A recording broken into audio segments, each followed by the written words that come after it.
मुल्क में जमहूरियत के नाम पर बादशाहत कायम है। Chief justice of Pakistan.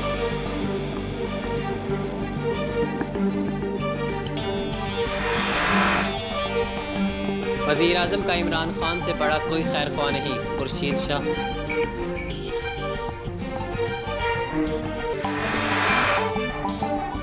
तौहीन रिसालत केस, सुप्रीम कोर्ट के जज की आसिया बीबी की दरख्वास्त की समाअत से माजरत।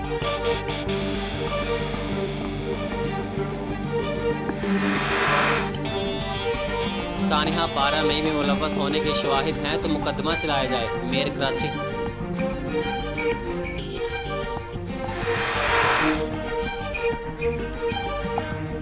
MKM लंदन ने आमिर खान और ख्वाजा इजहार समेत दीगर की रुकनीत खारिज कर दी।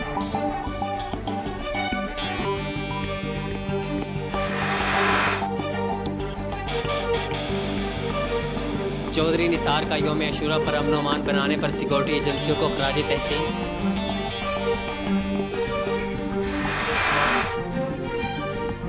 पाकिस्तान में 1 नवंबर से नया माहौल दोस्त पेट्रोल फरोख्त किया जाएगा।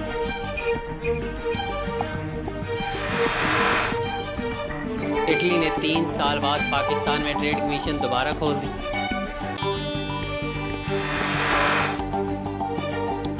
कौमी वुमेन फुटबॉल टीम की खिलाड़ी शाह लाइला बलोच हादसे में जाँ बहक। ICC ने खिलाड़ियों की नई टेस्ट रैंकिंग जारी कर दी।